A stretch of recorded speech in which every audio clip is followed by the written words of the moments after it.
नाजरीन कराम अस्सलाम वालेकुम। आज से मैं एक नहायत अहम सीरीज़ शुरू करने वाला हूँ जो इमाम अली रज़ा अलैहिस्सलाम की ज़िंदगी पर मबनी है। उम्मीद है आप इसे पसंद करेंगे। कहानी का आगाज़ एक घोड़सवार को लगने वाले तीर से होता है जो एक लड़की ने चलाया होता है। फिर वो लड़की बाजार में आती है और मारे गए शख्स की लाश भी शहर में ले आती है। घोड़े पर सवार वो लड़की बिल्कुल बेखौफ है। लाश को देखकर सब लोग हैरत से करीब आने लगते हैं। वहां मौजूद एक शख्स घोड़े पर सवार होकर एक तरफ निकल जाता है। एक शख्स इब्ने अकील उस लड़की की तरफ घूरता है और फिर अपने वालिद के पास जाकर शिकायत करता है। वालिद पूछते हैं, इब्ने अकील तुम कहाँ थे? इस पर वो जवाब देता है, इस पागल लड़की ने आज फिर हाकिम के भाई को मार दिया है और उसकी लाश शहर ले आई है। वो इसरार करता है, आओ देखो, लेकिन वालिद कहते हैं बाद में देख लेंगे। तब वो इब्ने अकील से कहता है, इमाम ने आपको तलब किया है। इब्ने अकील इमाम के कमरे में दाखिल होता है। इमाम खुतबा इरशाद फरमा रहे होते हैं कि आजकल लोग शोर मचाते हैं और मुसलमानों से अमनो आश्ती को छीन लेते हैं। तुम लोगों तक हमारा ये पैगाम पहुंचा दो कि बिला सोचे समझे अपने आप को जाहिर ना करें और शोर मचाने वाले अफराद से दूर रहें। मकाम विलायत शोर मचाने वालों का मोहताज नहीं। वो कौन है जिसकी तलवार अली इब्ने अबी तालिब अलैहिस्सलाम से ज़्यादा कारी हो? अल्लाह की कसम, वली खुदा अली मुर्तज़ा मुनकिरों के मुकाबले में खुद सीना सपर हो गए। ये वसी रसूल का खून था जिसने अपने ही खून से विलायत के मानी को महराब इबादत पर तहरीर कर दिया, ना कि किसी और के खून ने। अली नफ्स वली का समर है। हमारे शियों से कह दो कि विलायत अली का महराब खुद तर्जमानी कर रहा है।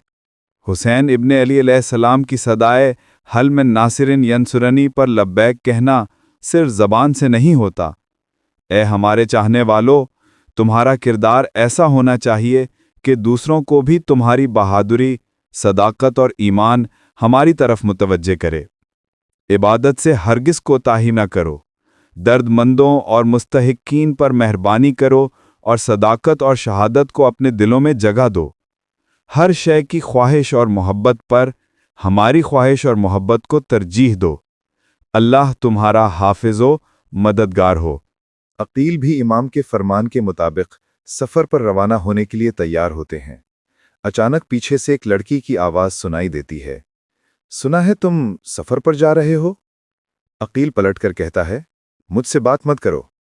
लड़की हैरत से पूछती है, क्यों?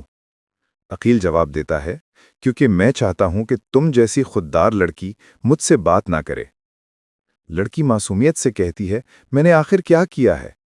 अकील संजीदगी से कहता है, कुछ भी नहीं, बस मैं जा रहा हूं और अब मुझे तुम्हारी हिफाजत की भी कोई फिक्र नहीं रहेगी। लड़की पुरसुकून लहजे में बोलती है, मैंने तुमसे कभी अपनी हिफाजत की दरखास्त नहीं की। अकील कहता है, अगर तुमने दरखास्त भी की होती तो मैं कबूल ना करता। मुझे मौला का हुक्म था, इसीलिए उस वजीफे पर अमल कर रहा था। लड़की कहती है, मैं अपनी हिफाजत खुद कर सकती हूं। अकील हल्की मुस्कुराहट के साथ कहता है, जिस दिन तुम मार दी गईं, उस दिन इस जुमले की अहमियत तुमसे पूछूंगा। लड़की खामोशी से कहती है, या शायद मैं ही तुमसे पूछूंगी। अकील अपने घोड़े पर सवार होने लगता है। अकील सख्त लहजे में, मुझे तुमसे कोई बात नहीं करनी। लड़की अपने घोड़े पर सवार होते हुए मुस्कुराकर, बोलो हमें कहाँ जाना है? अकील हैरत से, तुम्हारा क्या मतलब है? लड़की, मेरा मतलब है हमारा रास्ता किस तरफ है? अकील मजीद हैरत से, हमारा रास्ता? लड़की पुरइत्माद लहजे में, हाँ हमारा रास्ता, अगर फैसला हो चुका है कि साथ जाना है। अकील घबराकर, आखिर कौन सा फैसला और किसका फैसला? लड़की, मैंने फैसला कर लिया है। अकील चौंक कर, तुमने? लड़की, हाँ मैं तुम्हारे साथ जाऊंगी और इस सफ़र में तुम्हारी रहनुमाई करूंगी। अकील तजस्सुस से, तुम रहनुमाई करोगी? लड़की नरमी से, हाँ मगर याद रखो। अकील, तुम रहनुमाई करोगी? अकील नरमी से, हाँ मगर याद रखो मैं इतनी जल्दी वापस नहीं आऊंगी।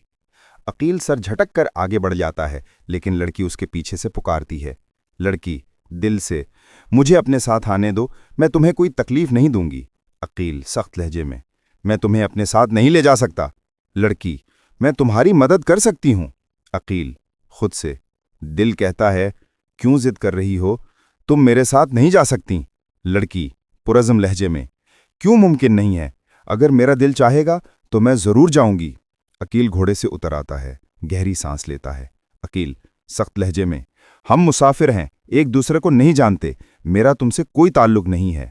لڑکی پرسکون مگر چپتے لہجے میں، یقیناً نہیں ہے۔ عقیل کیوں نہیں سمجھتی؟ ہم دونوں نامحرم ہیں۔ خاموش فضا۔ عقیل اپنے گھوڑے کے قریب کھڑا ہے جبکہ لڑکی پرعزم انداز میں اس کے سامنے آتی ہے۔ لڑکی پراعتماد لہجے میں، ٹھیک ہے تو پھر ہم محرم ہو جائیں گے۔ عقیل چونک کر، محرم ہو جائیں گے؟ کیا مطلب؟ لڑکی نرمی مگر یقین سے، میرا مطلب ہے میں تمہیں اپنے شوہر کے طور پر منتخب کر چکی ہوں۔ عقیل حیرت سے، تم نے منتخب کر لیا؟ کیا تمہیں اندازہ ہے تم کیا کہہ رہی ہو؟ لڑکی پرعزم انداز میں، ہاں مجھے خوب معلوم ہے۔ کیا اب تک تم نے کبھی نہیں سنا کہ کسی لڑکی نے شادی کا پیغام دیا ہو؟ عقیل تھوڑا سنبھلتے ہوئے، کیوں نہیں سنا؟ پھر وہ لڑکی کے والد کی طرف مڑتا ہے۔ عقیل آپ نے سنا وہ کیا کہہ رہی ہے؟ والد مسکراتے ہوئے، ہاں میں نے سنا، اور میں بھی یہی چاہتا ہوں کہ تم اس کے شوہر بن جاؤ، البتہ اگر تم راضی ہو تو۔ عقیل چند لمحوں کے لیے خاموش ہو جاتا ہے، چہرے پر الجھن اور حیرت کے آثار نمایاں ہیں۔ شہر کے دروازے پر شور و ہجوم، ڈھول اور نگاروں کی آوازیں گونج رہی ہیں، فوجی دستے سلامی دے رہے ہیں۔ مامون الرشید اپنے وزیر کے ہمراہ شہر میں داخل ہوتا ہے، لوگ صفوں میں کھڑے ہو کر دیکھ رہے ہیں۔ مامون چہرے پر سنجیدگی کے ساتھ، دیکھتا ہوں ان لوگوں کے چہروں پر خلیفہ کی موت کے غم کے آثار تک نہیں، زبانیں بند ہیں مگر نظریں ہم پر جمی ہیں۔ وزیر آہستگی سے، اے امیر یہ فطرتاً خوشیوں کی طرف مائل لوگ ہیں، اگر میں نے انہیں حکم نہ دیا ہوتا کہ آپ کے احترام میں خاموش رہیں تو آج یہ شہر خوشیوں سے گونج رہا ہوتا۔ مامون گہری نظر سے لوگوں کی طرف دیکھتے ہوئے، شاید ان کے دلوں میں اب خلافت کے لیے کوئی جگہ باقی نہیں رہی۔ مامون الرشید اور وزیر محل کے صحن میں قدم بقدم چل رہے ہیں، فضا میں گہری سنجیدگی طاری ہے۔ مامون تلخی سے، ہاں وہ بھی میرے باپ کے مرنے پر خوش ہیں۔ وزیر احتیاط سے، نہیں ہے امیر، بلکہ وہ نوجوان خلیفہ کے لیے خوش ہیں۔ مامون گہری سانس لیتے ہوئے، جو تم کہہ رہے ہو کیا وہ سچ ہے؟ وزیر اعتماد سے، جی ہاں یہ سچ ہے۔ اگر آپ مناسب سمجھیں تو ان کی طرف دیکھ کر مسکرائیے اور دوستی کا ہاتھ بڑھائیے، پھر دیکھیے حالات خود بہتر ہو جائیں گے۔ مامون سخت لہجے میں، نہیں اس وقت یہ مناسب نہیں سمجھتا۔ وزیر نرمی سے، مسئلہ یہی ہے امیر، آپ کو یہ سمجھنا ہوگا کہ لوگوں کے دلوں پر حکومت کس طرح کی جا سکتی ہے۔ کچھ لمحوں کے توقف کے بعد وزیر جھک کر کہتا ہے، کیا آپ مجھے اجازت دیتے ہیں کہ کچھ دن کے لیے چلا جاؤں؟ مامون نظریں پھیرتے ہوئے، اس پریشانی کے عالم میں تم بھی مجھے چھوڑ کر جانا چاہتے ہو؟ وزیر مسکراتے ہوئے، اطمینان رکھیں آپ کو کوئی خطرہ نہیں ہے، میں بھی آپ سے دوری کا عتاب نہیں رکھتا، بس کچھ وقت اہل و عیال کے ساتھ گزار کر فوراً واپس آ جاؤں گا۔ مامون اداسی سے، جتنی جلدی ممکن ہو واپس آ جانا، یہ تنہائی اور پریشانی دل پر بوجھ ڈال رہی ہے۔